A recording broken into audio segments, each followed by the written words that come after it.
Welcome back to tonight's sad reality, where there's honestly probably no worse reality than my sleep schedule. What I have for tonight? Well, literally just coloring. And by coloring, I mean probably a more interesting topic, but it's why we don't start the hobbies or the passions that we have in mind.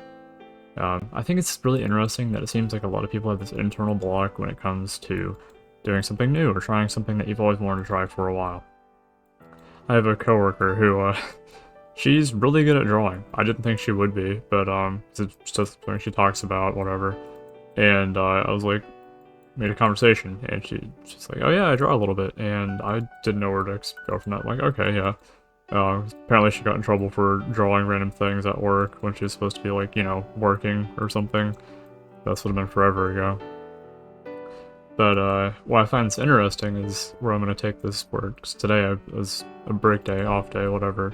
Didn't really do anything with my time, even though I had plenty of games to play.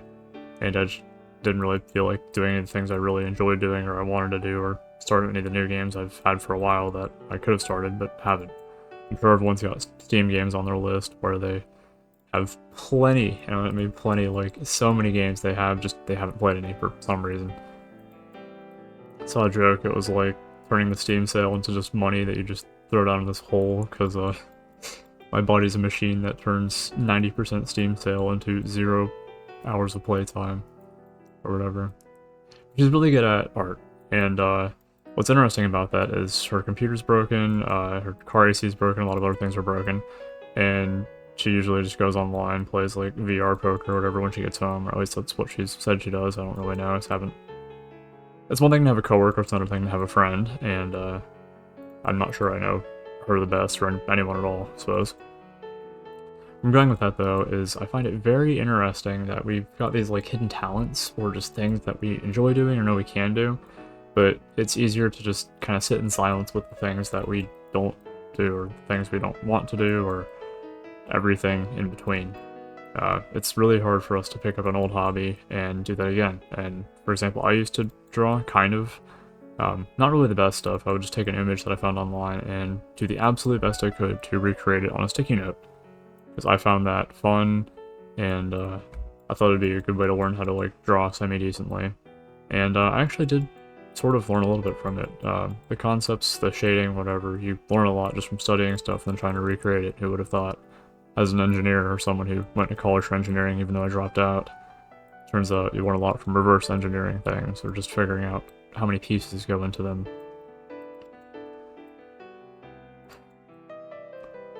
But so often, I wonder why we spend more time complaining about things than actually starting new hobbies, or finding new passions, or anything like that. I spent most of my day today watching Nick DiGiovanni on YouTube, just cooking videos and stuff. I've watched probably most of his channel, whatever. I see stuff, it's like, oh, I worked with Logan Paul and Mr. Beast, and I'm like, okay, maybe I'm not going to support this channel anymore. I don't know. I think it's interesting too, because once you get big enough, you're going to work with big people, kind of disregard completely everything they've done. Or maybe they don't know about it at all, but it's like, if I were to be in that position, I don't know what I would do. So you can't just start beef with people you really have no beef with, even if those people have done bad things, or have very bad ties with very bad people. Anyways, watching a bunch of cooking videos, and I have no idea why, but it's kind of cool to learn all those things, like what mise en place is, and like how to make a broth or soup, how to make a good sear, butter basting, all these like really cool cooking things. But I'm probably not going to cook that much. I mean, it's a cool science. I think there's interesting like level of artsiness to it, especially plating stuff. I've watched a lot of Hell's Kitchen, MasterChef, and this one's not related at all, but I used to watch Forged in Fire at like 4 in the morning some nights with some goofy goobers on Discord. But why do we spend the time watching the things that we could be doing? Or I guess in the case of my one coworker, complaining about the things like, oh, computer doesn't work, and I'm like, well, find a new hobby, do this, do that. I haven't played this game in a while, and I enjoy it. It's like kind of relaxing. You just move your mouse around and just color. It's easy, it's simple. It's a great way to waste time, or take your mind off something, or this, that, whatever. I thought it would fit really well for this video, because again, I used to draw. I haven't done it in a while. If I did, I'd probably enjoy it, but I don't, for some reason. I probably won't either. It's not really the top of my priority list, and there are other things I've wanted to do over this. But I think the same could be said for any adjacent hobby or just thing in general that we want to do but don't do for some reason. And it's funny too, I've noticed between this video and a few of the other videos, I've actually just stopped writing notes on the side. I've actually gotten a little bit better with just coming up with things to talk about on the fly and finding ways that it relates, and you just sort of lean off the notes, especially because you realize that you have to check the notes, but you have to take a second, you have to pause the gameplay, look at the notes, and then go back to whatever it was you're doing, whereas you can just play the game or talk about the things in your mind. It's interesting too, because I know this channel has like a whole 1 subscriber, and I'm curious to see where it goes as far as that, but at some point I'll probably, as far as audience engagement, interaction, people leave comments, insightful stuff, maybe go back and talk about that retroactively with some of the new videos, or start off each video topic and then maybe at the end talk about like a brief reflection as to the previous video stuff or just general thoughts on that. I've always thought that would be a cool idea, and as far as new hobbies, I mean, hey, surfing the internet, reading through comments, checking out what people have to offer, what insights. It's always funny because I watch a lot of science YouTube as well, and there's so many comments on science YouTube about like, oh hey, you're using the wrong shovel, William Osman, or just like, oh hey, you could have used this as a substitute, or maybe this would have been an easier way to do this, or actually this is not quite correct, it's actually this other slightly very similar effect that you're conflating the two with, whatever.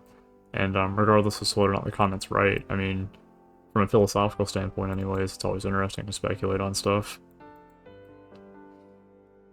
I also think it takes a bit of humility to be like, well, you know, I wasn't entirely right about this, or you're right, and there's thought for it.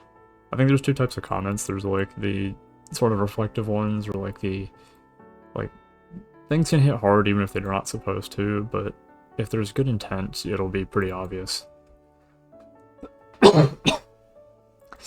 Nice cough on the side there. I always love having things in my throat. I ate an energy bar at 2:30 in the morning, because my sleep schedule is probably the most sad reality we'll see on this channel. And I took a 3-hour nap yesterday after I got home from work. I think I talked about that in that video where my eye was so screwed up I just needed to chill out for a bit. And here I am at almost 3 in the morning, coloring, talking about the hobbies we never start, or the things that we haven't started, but maybe we will one day.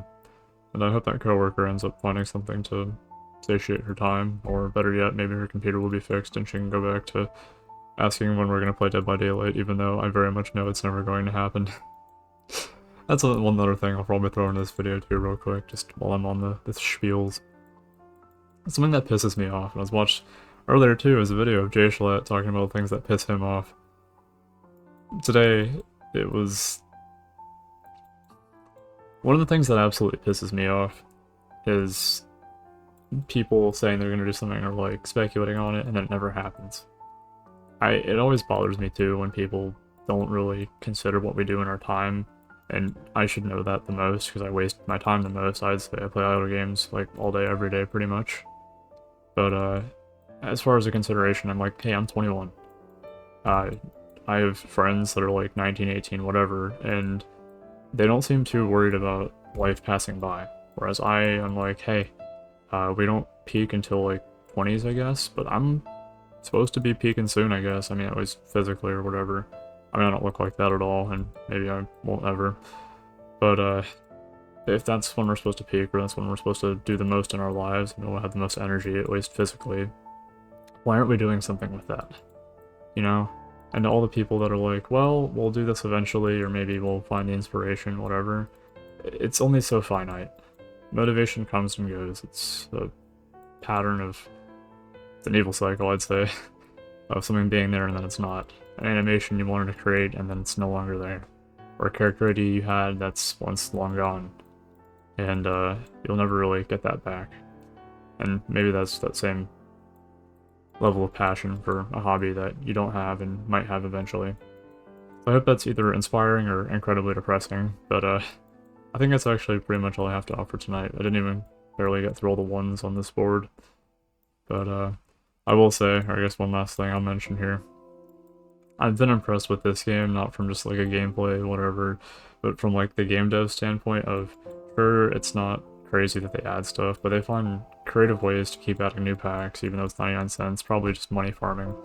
But they've branched out from this game to this thing as coloring voxels, to Woo Loop is one of those with like knitting something. Knitting? I'm not sure that's the right word, but it's like taking a thread and weaving it around these different loops. But from a game development standpoint, they've really, I don't know if entrepreneurial is the right word, but like from a branding standpoint, they've made all these different games from just the standpoint of let's take something really simple and find some way to make it creative, colorful, artsy, and that's kind of what the connection is between all of those, but they've successfully done that at least a few times.